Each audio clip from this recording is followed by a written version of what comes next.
అందరికీ నమస్కారమండి. తెలుగు కథల సంపుటికి స్వాగతం. నా పేరు శ్వేత.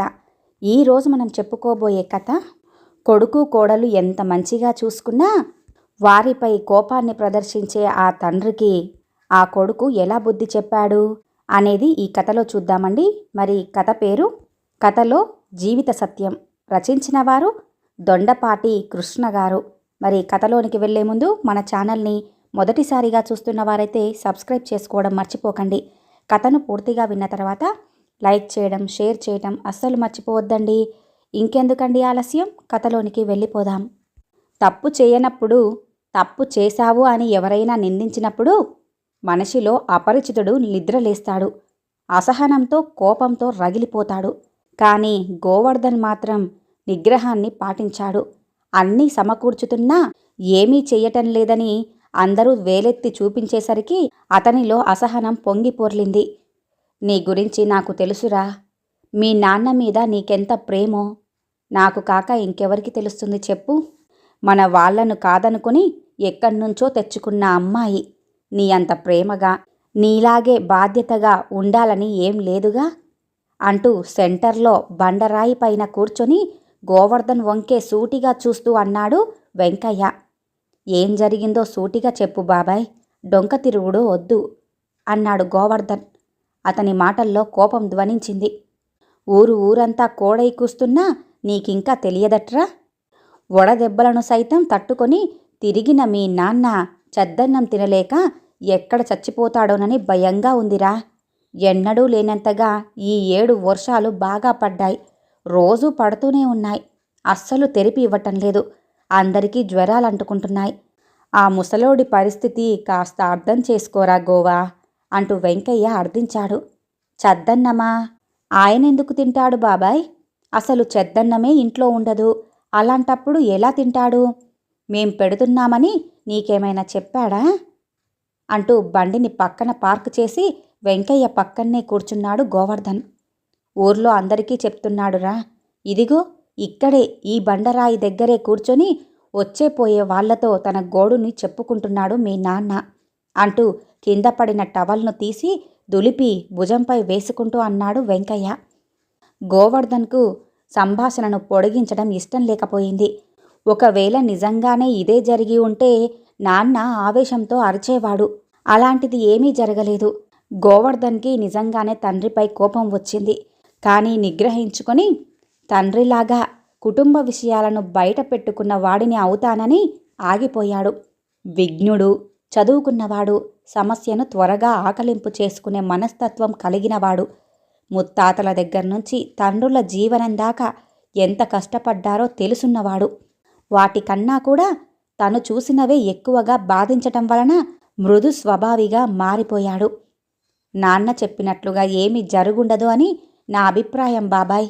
సరే, నువ్వు చెప్పావుగా, నేను చూసుకుంటాన్లే అని చెప్పేసి ఆలోచనల్లో పడ్డాడు గోవర్ధన్. ఇద్దయ్య, రామేశ్వరమ్మలకు ఒక్కడే ఒక కొడుకు గోవర్ధన్. ఇద్దయ్యది ఉమ్మడి కుటుంబం. ఆ కుటుంబ పోషణ కోసం తన తండ్రి తనని చదువుకోనివ్వకుండా కమతంలో పెట్టాడని, తన కొడుకుని అలా పెంచకూడదని గోవర్ధన్ను బాగా చదివించాడు ఇద్దయ్య. ఆవేశపరుడు కావటంతో చిన్న చిన్న విషయాలకే నిగ్రహం కోల్పోయే భర్తను వెనకేసుకొస్తూ పిల్లల్ని పెంచి పెద్ద చేసింది ఈశ్వరమ్మ. 30 ఏళ్లు వచ్చాక కానీ పెళ్లి చేసుకోలేదు గోవర్ధన్. ఆలస్యంగా పెళ్ళైన కొడుకు గోపాల్ని మాత్రం ప్రపంచానికి సంవత్సరంలోనే పరిచయం చేసేశాడు. మనవడిని దీవిస్తూ కాలం చేసింది ఈశ్వరమ్మ. తండ్రి ఇద్దయ్య ఒక్కడే పెద్ద దిక్కు కావటంతో ఏ లోటు లేకుండా చూసుకుంటున్నాడు గోవర్ధన్. ఎంత మాట పడకూడదనుకున్నా ఎవరో ఒకరు ఏదో ఒక రకంగా తండ్రి గురించి గోవర్ధన్కు చెప్తూనే ఉండేవారు. బయట వాళ్ళ మాటలను ఎప్పుడూ కూడా పట్టించుకున్న పాపాన్నే పోలేదు.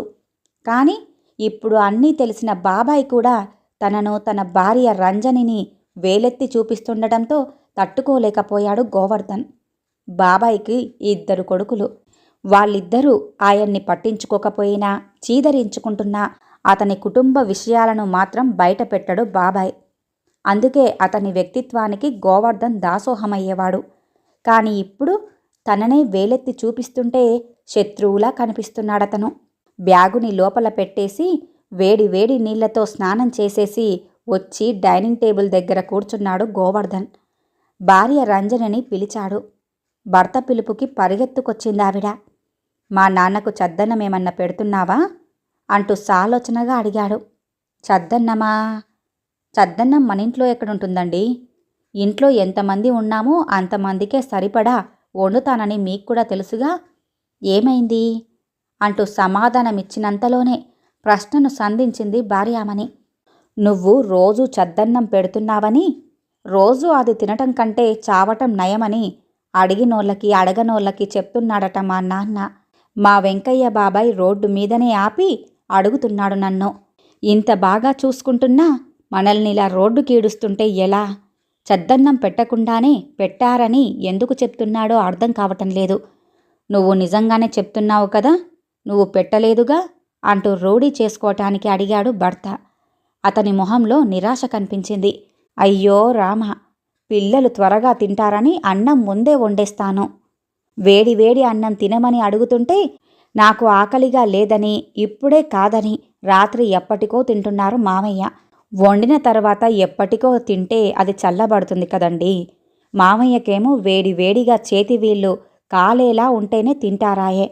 ఒకప్పుడు గొడ్డు చాకిరీ చేసి చేసి చేతులు మొద్దుబారటంతో ఆ వేడి ఆయన చేతికి ఆనటం లేదేమో. దానికి నేనేం చెయ్యను అంటూ భర్త కోప్పడకుండా సంజాయిషీ ఇచ్చింది శ్రీమతి. ఇవన్నీ నాకెందుకు చెప్పలేదు అంటూ భార్య కళ్ళల్లోకి సూటిగా చూస్తూ అడిగాడు. కంగారు పడింది ఆ ఇల్లాలు. అంటే అది కాదండి, మీరు ఎన్నో టెన్షన్స్తో ఆఫీస్ నుండి వస్తూ ఉంటారు. మళ్ళీ ఇవన్నీ చెప్పి మిమ్మల్ని బాధ పెట్టడం ఎందుకని అంటూ గోముగా చెప్పిందావిడ. మహాభాగ్యం, గొప్ప ఇల్లాలు దొరికిందిరా బాబు అన్నాడాయన. అతని మాటల్లో వెటకారం ధ్వనించింది. ముడుచుకుపోయిందావిడ. అది అతను గమనించాడు. సరే, నేను చూసుకుంటాన్లే, వదిలేసేయ్ అన్నాడు. బాధ పెట్టడం తన అభిమతం కాదని ఓదార్చాడు భార్యను. కనిపించి కనిపించని కన్నీళ్లు పెట్టుకుందావిడ. ఆడవాళ్ల కన్నీళ్ల కన్నా ఊటబావే నయం. అప్పుడప్పుడైనా నీళ్లు బయటపడకుండా ఉంటాయి. ఆడవాళ్ల కన్నీళ్లు మాత్రం ఊరుతూనే ఉంటాయి. నువ్వలా బాధపడితే ఎలానే రాజీ? ఈ రోజు నుండి 3వ బిడ్డ కోసం పని మొదలెడదామనుకుంటుంటే ఏడుస్తున్నావేం? మంచం మీద ఇలాంటివన్నీ కుదరవు, ఓకేనా అంటూ చెంపను నిమిరాడు భార్యను. భార్య రంజనిని రాజీ అని పిలవటం అతనికిష్టం. అలా ప్రేమగా పిలిపించుకోవటం ఆమెకు ఇంకా ఇష్టం. సిగ్గులేదా మీకు? పక్క గదిలో మామయ్య ఉన్నారని కూడా లేకుండా ఏంటా మాటలు అంటూ సిగ్గుపడుతూ కన్నీళ్లలో కలిసిపోయిన ఆనంద బాష్పాలను బయట కొంగుతో తుడుచుకుంటూ ప్రేమగా గద్దించిందావిడ. అది అలా నవ్వుతూ ఉండాలి. పిల్లలేరి అంటూ స్థిమితపడి అటూ ఇటూ చూస్తూ అడిగాడు. పాప పడుకుంది. వాడేమో అలిగాడు. ఏంటో చూడండి మరి వాడి సంగతి అంటూ చెప్పింది. అలిగాడా? ఎందుకు? ఏమన్నా తిన్నాడా లేదా అంటూ ప్రశ్నల వర్షం కురిపించాడతను. కథలు చెప్పమని విసిగిస్తుంటే మామయ్య గారు కోప్పడ్డారండి. అందుకే తినకుండా అలిగి పడుకున్నాడు. ఆ రూంలో ఉన్నాడు చూడండి అంటూ భోజన సామాగ్రినంతా డైనింగ్ టేబుల్ పైన సర్ది పెట్టడానికి పూనుకుంది ఆవిడ. సరే, నేను చూస్తానుండు అంటూ గదిలోకి వెళ్ళాడు గోవర్ధన్. తలగడ దిండుపై వెల్లకిలా పడుకొని దిక్కులు చూస్తున్నాడు కొడుకు గోపాల్. నెమ్మదిగా వెళ్ళి చెక్కిలి గింతలు పెట్టాడు గోవర్ధన్. చక్కిలి గింతలకు నవ్వినా అలక మాత్రం మానలేదు గోపాల్. ఏంటి నాన్నా, తాతయ్యను కథలు చెప్పమని విసిగిస్తున్నావట అంటూ కొడుకును ఎత్తుకొని ఒడిలో కూర్చోబెట్టుకుంటూ అడిగాడు. ఒడిలో నుంచి లేచి కోపంగా డైనింగ్ టేబుల్ దగ్గరకు చేరుకున్నాడు గోపాల్. పక్క రూమ్ తలుపు తీసి తండ్రి పడుకొని ఉండటం గమనించి మళ్ళీ తలుపుని దగ్గరగా వేసి తన కొడుకు దగ్గరికి చేరుకున్నాడు గోవర్ధన్. తప్పమ్మా, తాతయ్యను అలా విసిగించకూడదు. నేను కథల పుస్తకాలు తెస్తానుగా, ఎంచక్కా చదువుకోవచ్చు. నువ్వెలాగూ చదివేది 5వ తరగతేగా, అర్థమవుతుందిలే అంటూ ఉంగరాల జుట్టును నిమిరాడు. నేను చదవను, ఎవరన్నా చెప్తేనే వింటాను అంటూ మొండికేశాడు కొడుకు. అలా మారం చెయ్యకూడదు నాన్న, తాతయ్య ముసలివాడవుతున్నాడుగా, ఓపికగా చెప్పలేడు అన్నాడు తండ్రి. మీ తాతయ్య నీకు బోల్డన్ని కథలు చెప్పాడన్నావుగా, మరి మా తాతయ్య నాకు చెప్పడా ఎప్పుడు కోపంగానే ఉంటాడు, అమ్మను తిడుతూనే ఉంటాడు అని కొడుకు చెప్తుండగా భార్య వైపు చూశాడు గోవర్ధన్. ఆమెనలా చూడటంతో తలొంచుకొని వంటింట్లోకి వెళ్ళిపోయింది ఆవిడ. తాతయ్య నాకు కథలు చెప్పటం లేదు నాన్నా. మరి అలాంటప్పుడు నాకు కథలు చెప్పనప్పుడు తాతయ్య మన ఇంట్లో ఎందుకు? రమణ వాళ్ళ తాతయ్యలాగా మన తాతయ్యను కూడా ఓల్డేజ్ హోంలో వేసేద్దాం డాడీ. అప్పుడు అమ్మను కూడా తిట్టలేడు కదా అంటూ వాడికొచ్చిన లాజిక్తో అడిగాడు గోపాల్. గోవర్ధన్ మనస్సు చివుక్కుమంది. ఇంత చిన్న వయసులో పెద్దలపై పిల్లలకు ఇటువంటి భావన కలగటం ఎంత మాత్రం హర్షించదగ్గది కాదు. తన తండ్రికి ఆ పరిస్థితి వస్తే రేపు తన పరిస్థితి కూడా అంతేనని గోవర్ధన్కి బాగా తెలుసు. ఇలాగే జరిగితే ఉమ్మడి కుటుంబాలన్నీ చిన్నాభిన్నమవుతాయి. గోపాల్, ఇలా రామ్మా, ఇక్కడ కూర్చో అని పిలిచి తొడపై కూర్చోబెట్టుకున్నాడు కొడుకుని. కొడుకు మాటలకు ఆ తండ్రి ఎలా స్పందిస్తాడోనని వంటింటి నుండి డైనింగ్ టేబుల్ దగ్గరకొచ్చి దృశ్యాన్ని చూసి కూర్చుండిపోయింది తల్లి. ఈరోజు నీకు కథ నేనే చెప్తాను, సరేనా అంటూ కొడుకు మనస్తత్వం తెలుసుకోవటానికి అడిగాడు గోవర్ధన్. నిజంగానా? నువ్వు సూపర్గా చెప్తావు నాన్నా, చెప్పు మరి ప్లీజ్ అంటూ వెంటపడ్డాడు గోపాల్. మా తాతయ్య నాకు చెప్పిన కథ ఇప్పుడు నీకు చెప్తున్నాను అంటూ కొడుకులో ఆసక్తి గమనించిన గోవర్ధన్ తను చెప్పాలనుకున్నదంతా కథ రూపంలో చెప్పాలని పూనుకున్నాడు. డాడీ, మీ తాతయ్య చెప్పిందా? భలే భలే, చెప్పు డాడీ త్వరగా అంటూ ఆనందంతో ఊగిపోయాడు కొడుకు. అది కథే అయినా నిజంగా జరిగిన కథ. జాగ్రత్తగా వినాలి, మరి గుర్తుపెట్టుకోవాలి, సరేనా? కథ మొత్తం విన్న తర్వాత నేను ప్రశ్నలు వేస్తాను, జవాబులు చెప్పాలి మరి అని అడిగాడు తండ్రి. ఓ అలాగే డాడీ అంటూ మాటిచ్చాడు గోపాల్. తాననుకున్న దారిలోకే వచ్చాడు కొడుకు అని చిన్నగా నవ్వుకొని కథను ప్రారంభించాడు గోవర్ధన్. మోచేతిని టేబుల్పై, అరచేతిని బుగ్గలకు ఆనించి భర్త చెప్పబోయే కథను కూర్చొని వినసాగింది రంజని. అనగనగా ఒక రాజున్నాడు. ఆయన రాజ్యంలో బోలెడంత మంది సైనికులు కూడా ఉన్నారు. వాళ్ళు యుద్ధంలో ఓడిపోవటంతో రాజ్యంలో కొంత భాగం వదులుకోవాల్సొచ్చింది. అలా జరగటంతో రాజుగారు చాలా బాధపడ్డారు. అంతమంది సైన్యం ఉన్నా కానీ ఎందుకో ఓడిపోతున్నామని తెగ మదనపడిపోతూ ఉండేవాడు. లాభం లేదనుకొని ఒక రోజున సభ ఏర్పాటు చేశాడు. మంత్రులతో పాటుగా సామంతరాజులు కూడా వచ్చారు.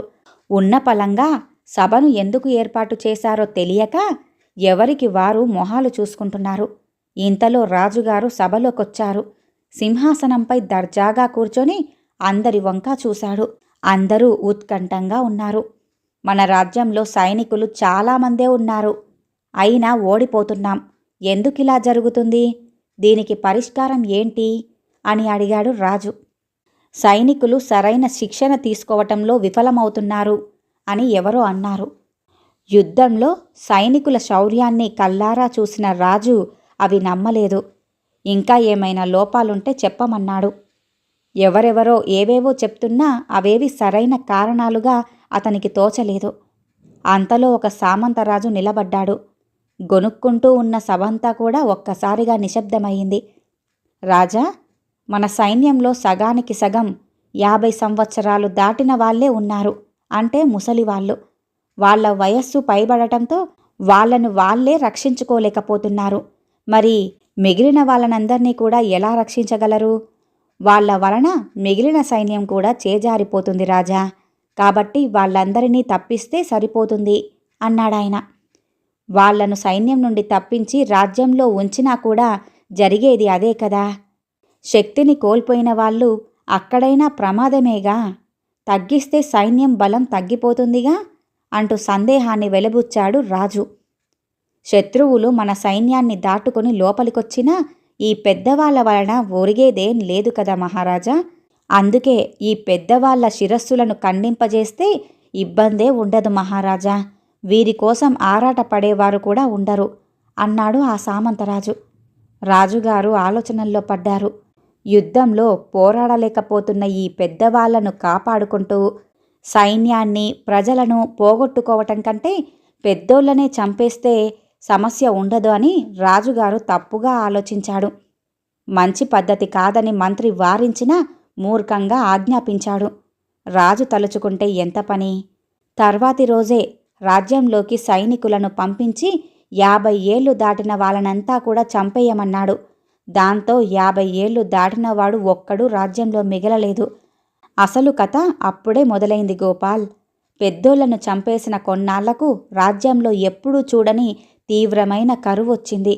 మెతుక్కులేక జనం అల్లాడిపోయారు. వర్షాలు లేవు. కరువు వలన జనం వలసలు పోతున్నారు. అది చూసిన రాజు అల్లాడిపోయాడు. గొప్ప రాజుగా చరిత్రలో నిలిచిపోదామనుకున్న అతనికి చరిత్రహీనుడుగా మిగిలిపోవాల్సి వస్తుందేమోనని తెగ బాధపడిపోయాడు. ప్రజల వలసలు ఆగటానికి, రాజ్యం సుభిక్షంగా ఉండటానికి ఏం చెయ్యాలో ఎవ్వరూ పరిష్కారం చూపించలేకపోయారు. రాజ్యం పరిస్థితి తెలిస్తే అదను చూసుకొని శత్రువులు దండెత్తుతారు.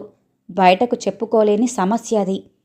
కరువు పోవాలని యజ్ఞాలు యాగాలు చేయించినా పరిస్థితుల మార్పు రాలేదు. చివరికి మహారాజు, నువ్వు చెప్పినా నీ మాటలు వినిపించుకోలేదు. పెద్దవాళ్లను చంపడం వల్లనే శాపం తగిలి కరువొచ్చింది అంటూ రాజుగారు మంత్రి ముందు బాధపడ్డారు. మంత్రికి అప్పుడే ఉపాయమొచ్చి రాజు దగ్గర 2 రోజులు గడువు తీసుకొని గుర్రంపై ఎక్కడికో వెళ్ళొచ్చి పరిష్కారం చెప్పాడు. ఎప్పట్లానే ఋతుపవనాలు రావటం మొదలెట్టాయి. వర్షాకాలం మొదలైంది. వెంటనే మంత్రి చెప్పినట్లుగా రహదారికి ఇరువైపులా స్థలాన్ని నాగలితో దున్నించారు. అదృష్టం కొద్దీ వర్షాలు వచ్చాయి. కొద్ది రోజులకు వాళ్ల కళ్ళను వాళ్లే నమ్మలేకపోయారు. రోడ్డుకు ఇరువైపులా రకరకాల మొక్కలు మొలకెత్తాయి. కూరగాయల మొక్కలు, గింజలు, జొన్నలు, ఇలా తినటానికి అవసరమైనవన్నీ కూడా పెరిగాయి. 45 రోజుల్లో పంట చేతికొచ్చింది. చాలా వరకు కరువు తీరిపోయింది. గుంతలతో పాటుగా చెరువులను కూడా తవ్వించి వర్షం నీటిని నిల్వ చేసుకున్నారు. ప్రజలకందరికీ పంచగా మిగిలిన వాటిని మళ్లీ నాటారు. జనం కళ్ళల్లో ఆనందం విరిసింది. రాజు కళ్ళల్లో మరింత సంతోషం, సంతృప్తి కనిపించాయి. ప్రజల ఆకలి కేకలను, వలసలను ఆపిన మంత్రిని సత్కరించాడు రాజు. తర్వాతి రోజే తన విశ్రాంతి మందిరంలోకి మంత్రిని తీసుకెళ్లి నిజం చెప్పమని గద్దించాడు మహారాజు. ఈ ఉపాయం నీకెలా వచ్చింది అంటూ. మంత్రి మనసులో కలవరింత మొదలై తప్పించుకునే ప్రయత్నం చేశాడు. మా దగ్గర 2 రోజుల సమయం గడువు తీసుకున్నాక నువ్వు రాజ్యంలోనే లేవు. ఆ 2 రోజులు కూడా గుర్రంపై ఎక్కడికో వెళ్ళొచ్చావని, ఆ తర్వాతే పరిష్కారం చెప్పావని తెలిసింది నాకు. ఇప్పుడైనా నిజం చెప్పండి. అది ఎలాంటిదైనా క్షమిస్తాను అని రాజు అభయమిచ్చేసరికి మంత్రి ఇలా చెప్పుకొచ్చాడు. రాజా, నన్ను క్షమించండి. మీ ఆజ్ఞను నేను పాటించలేదు. ఆ రోజు సభలో పెద్దవాళ్లను చంపేయమని ఆజ్ఞాపించినప్పుడు నాకు చాలా భయం వేసింది. నేనెంత చెప్పినా వినకుండా చంపేయమని ఆజ్ఞ జారీ చేశారు. చేసేది లేక మా నాన్నగారి మీద ప్రేమతో ఆ రాత్రికి రాత్రే ఆయన్ను దూరం తరలించాను అంటూ ప్రారంభించారు మంత్రి. ఎక్కడికి పంపించారు? ఇక్కడ ఇంత కరువుంటే అక్కడ ఆయన ఎలా బతకగలిగాడు అంటూ ఆశ్చర్యపోయాడు రాజు. వెళ్తూ వెళ్తూ ఒక బస్తా గింజలు తీసుకెళ్లారు. లోయ దగ్గరలో సాగు చేశారు మహారాజా అంటూ మెల్లిగా చెప్పాడు మంత్రి. అంటే ఈ ఉపాయం చెప్పింది కూడా ఆయనేనా అంటూ సందేహిస్తూ అడిగాడు రాజు. అవును మహారాజా, ఇక్కడ మన రాజ్యం పరిస్థితి చెప్తే ఆయన చాలా బాధపడ్డారు. బండిపై వెళ్తున్నప్పుడు గతుకులకు బండి ఊగినప్పుడు బస్తాల్లోని గింజలు రోడ్డు పక్కన పడతాయని, వాటిని సాగు చేస్తే కాస్త ఫలితం ఉండొచ్చని సలహా కూడా ఇచ్చారు. అదే మీకు చెప్పాను. ఆయన దగ్గర్నుంచి వస్తూ వస్తూ కొన్ని గింజల్ని రోడ్డు పక్కన చల్లుకుంటూ వచ్చాను మహారాజా. నన్ను, మా నాన్నను క్షమించండి మహారాజా. ఇందులో ఆయన తప్పేమీ లేదు. ఆయన్ని చంపించొద్దు అని వేడుకున్నాడు మంత్రి. తను చేసిన తప్పేంటో రాజుగారికి స్పష్టంగా అర్థమైంది. ఎంతో అనుభవంతో మేధస్సునంతా తమలో ఉంచుకున్న పెద్దవాళ్లను శక్తి లేదని, యుద్ధంలో పోరాడలేకపోతున్నారని మూర్ఖంగా ఆలోచించి చంపేయటం పాపమని గ్రహించాడు. వాళ్ళు లేకపోవటంతో క్లిష్ట పరిస్థితుల్లో ఎలా నెగ్గుకు రావాలో తెలియక పడిన బాధంతా కూడా గుర్తుకొచ్చింది రాజుకి. సమస్యలొచ్చినప్పుడే కదా పెద్దోళ్ల గొప్పతనం తెలుస్తుంది. మంత్రిని, అతని తండ్రిని రాజు క్షమించేశాడు. పెద్దవాళ్లను చంపేయమని చేసిన ఆజ్ఞను రద్దు చేస్తున్నట్లుగా ప్రకటించాడు. బదులుగా సైన్యం పెంచుకోవటానికి ఇంటికొకరి చొప్పున ఖచ్చితంగా సైన్యంలో చేరాల్సిందేనని కొత్త ఆజ్ఞాపించాడు. సైనిక శిక్షణను కఠినతరం చేశాడు. బందోబస్తుగా లోయ దగ్గరికి వెళ్ళి మంత్రిగారి తండ్రిని రాజ్యానికి తీసుకొచ్చారు అంటూ కథను ముగించాడు గోవర్ధన్. ఈ కథంతా విన్నావుగా, ఇప్పుడు నీకు ఏమర్థమైంది గోపాల్ అంటూ అడిగాడు గోవర్ధన్. హా, పెద్దోళ్ళు చాలా గొప్పవాళ్ళనేగా అన్నాడు గోపాల్. కరెక్ట్. అందుకే పెద్దవాళ్లను మనం కించపరచకూడదు. వాళ్లకు సమస్యల పట్ల బోల్డంత అనుభవం ఉంటుంది. వాళ్ళున్నది కథలు చెప్పడానికి మాత్రమే కాదు, మనమే వాళ్ళ ప్రతిరూపాలం. అలాంటిది వాళ్లను మన నుండి దూరం చేసి ఓల్డేజ్ హోంలో వేయటం తప్పు కదా నాన్న? అలా చెయ్యటం తప్పేనా కాదా అంటూ అడిగాడు గోవర్ధన్. అవును డాడీ, అలా చెయ్యొద్దు అంటూ అర్థం చేసుకున్నట్లుగా తలూపాడు గోపాల్. ఇప్పుడు తాతయ్యను ఓల్డేజ్ హోంలో వేశామనుకో, రేపు నీ పిల్లలు కూడా నిన్ను ఓల్డేజ్ హోంలో వేస్తారు. అక్కడ నేను అమ్మ ఎవ్వరం ఉండం. నువ్వొక్కడివే ఉండాలి. ఉంటావా మరి అంటూ అడిగాడు గోవర్ధన్. అమ్మో, మీరు లేకుండానా నేనుండను అంటూ కంగారు పడ్డాడు గోపాల్. మరి తాతయ్యకు కూడా అమ్మా నాన్న లేరుగా, ఏం చేద్దాం చెప్పు అంటూ కొడుకునే ప్రశ్నించాడు. తాతయ్యను ఎక్కడికి పంపించొద్దు డాడీ, మనతోనే ఉంచుకుందాం. లేకపోతే తాతయ్య ఒక్కడే అక్కడ ఏడుస్తూ కూర్చుంటాడు. మా ఫ్రెండ్ రమణగారికి కూడా నేను చెప్తాను డాడీ, వాళ్ళ తాతయ్యను కూడా ఓల్డేజ్ హోమ్ నుంచి ఇంటికి తీసుకొచ్చుకోమ్మని అంటూ తనే కనిపెట్టినంత ఆనందంగా చెప్పాడు గోపాల్. తాను చెప్పాలనుకున్నది కొడుక్కి అర్థమవ్వటంతో గోవర్ధన్ ఊపిరి పీల్చుకున్నాడు. తండ్రి కొడుకుల ప్రేమను చూస్తూ మురిపెంగా ఉండిపోయింది తల్లి. తలుపు చప్పుడవ్వటంతో అటువైపు తిరిగి చూశాడు గోవర్ధన్. గడియ పెట్టేసి మంచం వైపు కదులుతున్న తన తండ్రి ఇద్దయ్యను చూశాడు. ఒకే దెబ్బకి 2 పిట్టలు. తను చెప్పిన కథ తన తండ్రి కూడా విన్నందుకు సంతోషపడ్డాడు గోవర్ధన్. త్వరగా భోజనాన్ని ముగించి గోపాల్ను గదిలో పడుకోబెట్టి తన గదిలోకి వెళ్ళిపోయాడు గోవర్ధన్. ఈ కథ ఇంతటితో సమాప్తమండి. విన్నారుగా, కోడలిపై కోపాన్ని ప్రదర్శిస్తున్న మామగారికి, అలాగే ఈ తాత మనకొద్దు నాన్న, ఆశ్రమంలో చేర్పిచ్చేద్దాం అని అంటున్న కొడుక్కి ఒకేసారి అతను ఎలా బుద్ధి చెప్పాడో. మరి ఈ కథ గనుక మీకు నచ్చినట్లయితే లైక్ చేయండి, షేర్ చేయండి, అలాగే సబ్స్క్రైబ్ చేసుకొని మన ఛానల్ని ఎంకరేజ్ చేయండి. మీ యొక్క విలువైన అభిప్రాయాలను కూడా కామెంట్ రూపంలో తెలియజేయండి. ఇంత మంచి కథను మనకు అందజేసిన దొండపాటి కృష్ణ గారికి ధన్యవాదాలు తెలియజేసుకుంటున్నానండి.